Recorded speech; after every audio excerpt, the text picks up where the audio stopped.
And now, back to Washington, D.C. for UFO Cover-Up Live. Your host, Mike Farrell. A recent Gallup poll discovered that only 1/3 of the American public denied the existence of unidentified flying objects. UFO encounters are categorized into 4 groups. It was a U-shaped craft. I don't know how large it was because it's hard to scale distance in terms of how far I was. My sister and I were just walking around the block, and we looked up, and there were, lights on the bottom part of it that we could see as we looked up. And this person has experienced a close encounter of the first kind. You've had a close encounter of the first kind if you've seen a daylight disk or nocturnal light UFO at close range. On April 14th, 1984, hundreds of people in the small mining town of Morenci, Arizona, witnessed a huge boomerang-shaped object in the sky. Close encounters of the second kind are visual evidence of a UFO's landing, such as impressions made by the craft, burned or irradiated soil, trees, or grass. In August of 1979 in northern Minnesota, when Deputy Sheriff Val Johnson encountered a brilliantly lighted object, his vehicle was knocked off the road, the hood dented, 2 antennae bent, and a headlamp broken. In a close encounter of the third kind, which Steven Spielberg made famous, the witness observes or actually confronts the occupants of the UFO. Close encounters of the fourth kind include people who claim to have been abducted by extraterrestrials. In almost every case, abductees also claim to have been medically examined by the ETs and eventually returned home, unable to account for the missing time. Now, there is a nominal charge of $1 on your phone bill for each call to our 900 number. The phones are active only in the United States and Canada from 8 p.m. Friday, October 14th through 1 a.m. Saturday, October 15th, Eastern Daylight Time. So, if you've had a close encounter of the first kind, please call 1-900-400-6181.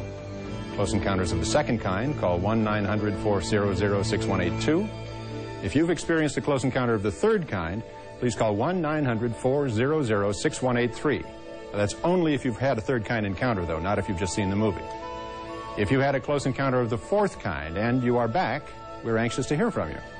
Please call 1-900-400-6184.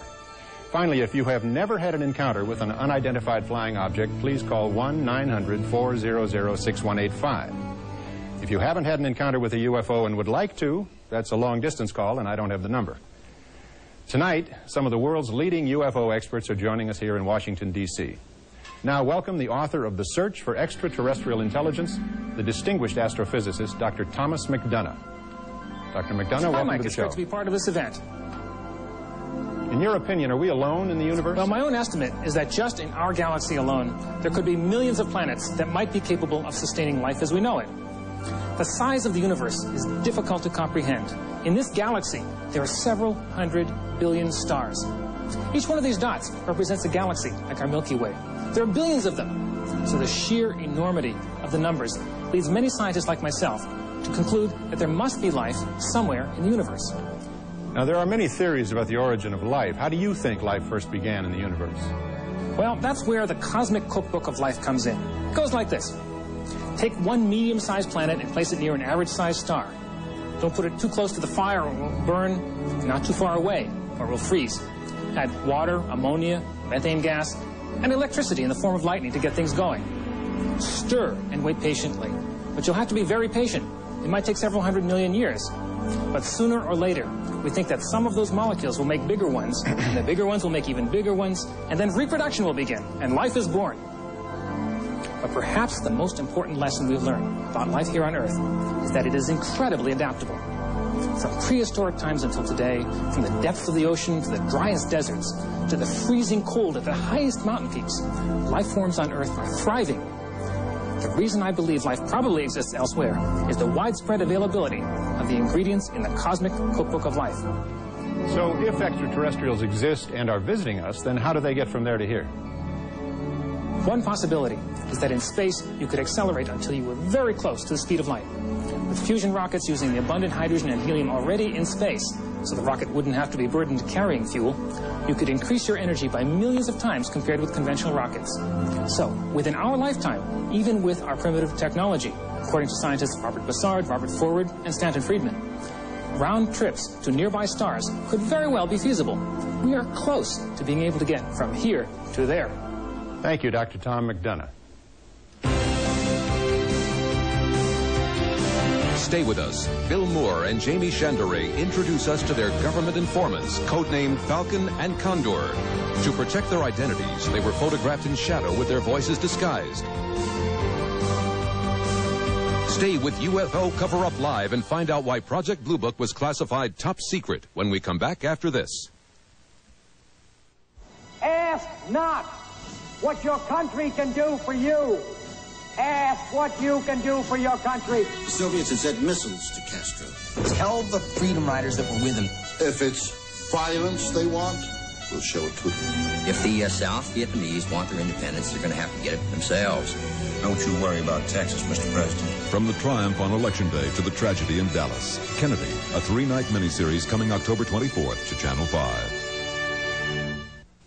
The amazing Isuzu Trooper. It has a powerful fuel-injected engine, 4-wheel drive, power steering, and 4-wheel disc brakes, all standard. Yet it's over $1,000 less than Jeep Cherokee, Bronco 2, and S10 Blazer. And if you buy a Trooper now, we'll throw in this attractive car cover.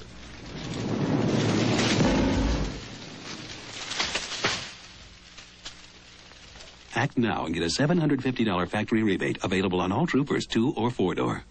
10 years ago, Proposition 13 made it possible for California homeowners to afford their homes by cutting property taxes. Today, Proposition 101 makes it easier for all California drivers to afford auto insurance. Proposition 101 rolls back rates to October 1987 and then cuts them an average 1/3. That means an average family saves about $750 a year. Let Proposition 101 do for your insurance rates what Proposition 13 did for your property taxes. I've never known a thrill like this. Right combination, just can't miss. Wiener Schnitzel's chili dog and new chili fries. A chili duet that's hard to forget. Wiener Schnitzel, nobody hot dogs you like you do. Introducing Wiener Schnitzel's Chili Duet. Our delicious chili dog and new chili fries. At $1.89 is the right combination.